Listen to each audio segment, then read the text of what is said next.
میں شاعر ہوں زمانہ، میں شاعر ہوں زمانہ میرا اور ہے فسانہ، میں شاعر ہوں زمانہ میرا اور ہے فسانہ، تمہیں اپنے گھر کی فکر ہے مجھے ہر گلی کا غم ہے۔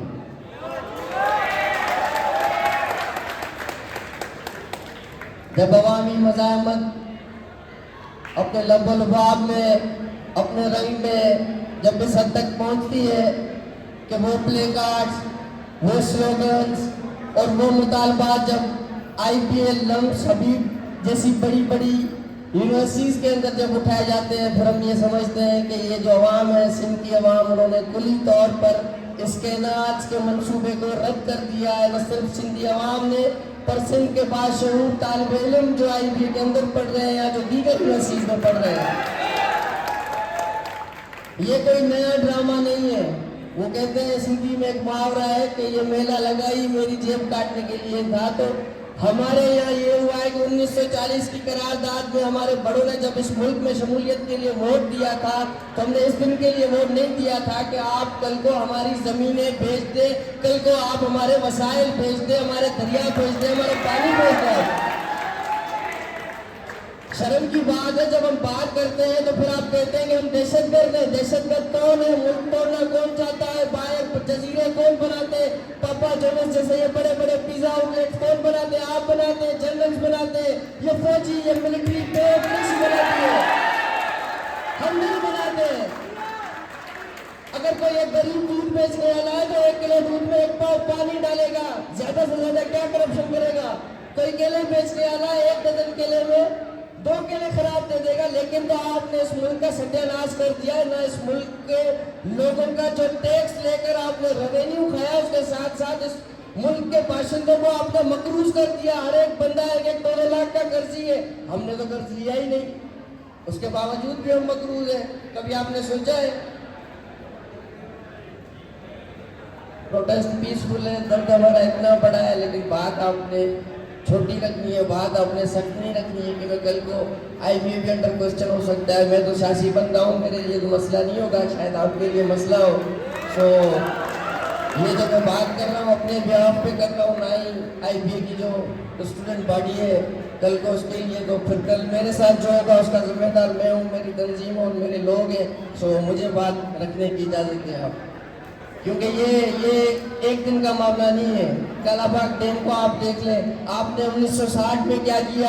آپ نے اپنے 3 دریا بیچ دیے انڈیا کو، اور پھر آپ کہتے ہیں کہ ہم سندھ کے اوپر 6 کینالز نکالیں گے۔ کیوں نکالیں گے بھائی؟ آپ کے باپ کا پانی ہے، یہ سندھی لوگوں کا پانی ہے۔ یہ ملک بنا، ہم اپنے ملک میں بے وطن ہو گئے، ہمارا مال غنیمت ہو گیا، مویشیوں کی طرح، بھیڑوں بکریوں کی طرح ہمارے آپ نے زمینوں کے اوپر قبضہ کیا، ہمارے لوگوں کو آپ نے مارا، ہمارے لوگوں کو جیلوں میں ڈالا، صرف اس بات کے لیے کہ ہم اپنے حقوق کی بات کرتے ہیں، ہم سندھ کی بات کرتے ہیں، سندھ دھرتی کی بات کرتے ہیں، اس کے وسائل کی بات کرتے ہیں۔ جب ہم یہ بھی بات نہیں کر سکتے تو پھر کہے گا یہ آزادی کا ڈھول مچایا آپ نے۔ 80 سال میں ابھی تک تو ہم پنسار کی دکان پہ بھی گھوم رہے ہیں، کہیں بھی آزادی نہیں ہمیں دکھائی دے رہی ہے۔ 80 سال میں آپ نے کتنے لوگ مارے؟ ایک اکثریتی صوبہ آپ نے یہاں سے 30 لاکھ لوگ مار کر بھگا دیے، پھر بھی ہم کہیں کہ ہم آزاد ہیں، تو میرا خیال ہے کہ یہ شرم کی بات ہے۔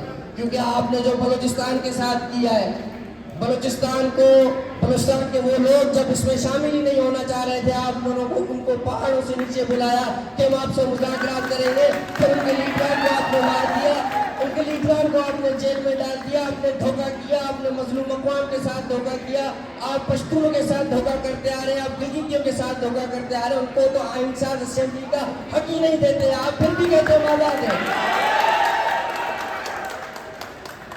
آپ بلوچستان میں ایک ڈمی اسمبلی بنا دیے، 500 ووٹ لے کر ایک امیدوار ایم پی اے بن جاتا ہے، پھر مینڈیٹ کہاں ہے آپ کا؟ بلوچستان آپ کا کہاں ہے؟ سندھ کے اندر آپ 32 لاکھ ووٹ لے کر پیپلز پارٹی گورنمنٹ بناتی ہے، جبکہ یہاں پر ہیپاٹائٹس بی اور سی کے پیشنٹس جو ہیں وہ 50 لاکھ سے زیادہ ہیں۔ پھر عوام کا مینڈیٹ کس کے پاس ہے؟ عوام نہیں چاہتی اس ملک میں کہ یہ جو جمہوریت کا ایک بھوگ رچا ہوا ہے، یہ جمہوریت کے نام پر جو یہ لوٹ ماری جاری ہے، اس لوٹ ماری کے آج ہم خلاف ہیں۔ ہم نہ صرف 6 کینالز کے خلاف ہیں، پر سندھ کے اندر